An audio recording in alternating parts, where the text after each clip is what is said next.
राजा विक्रम घने जंगल में प्रवेश करते हैं। उनका शिकार अभियान उनके वफादार सैनिकों की चौकस निगाहों के नीचे शुरू होता है। जंगल मंडराता है, हरे रंग की एक रहस्यमय भूल भुलैया जैसे राजा इसके दिल में और गहरा उतरता है। अंधेरे से एक अकेला व्यक्ति निकलता है, एक बूढ़ा मजदूर थका हुआ एक अंधेरी गुफा के पास आराम कर रहा है। राजा विक्रम अपनी शानदार घोड़ी को रोकते हैं। अकेले आदमी की उपस्थिति से जिज्ञासा जागृत होती है। आप यहां अकेले क्या कर रहे हैं? राजा विक्रम ने पूछा। उनकी आवाज शांत जंगल में गूंज रही थी।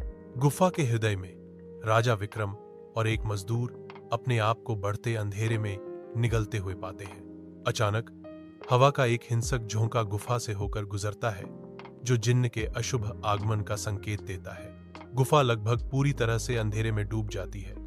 जिन्न की आंखों की भयावह चमक अंधेरे को भेदती है। जिनी की आवाज गुफा में गूंजती है, तुम फिर खाली हाथ लौट आए हो, मैं तुम्हें पत्थर बना दूंगा। धुंधली गुफा में राजा विक्रम अपनी तलवार खींचते हैं, जिसका स्टील नाचती छाया में चमकता है। वह एक तीखे सवाल के साथ जिन्न का सामना करता है।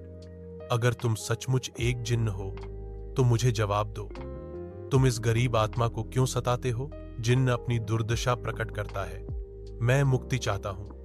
मेरी रिहाई का मंत्र इस पुस्तक के भीतर है, लेकिन डर इस नश्वर को इसे पूरी तरह से सुनाने से रोकता है। अपने साहस को जुटाते हुए राजा प्राचीन पुस्तक खोलता है। वह मंत्र पढ़ना शुरू करता है।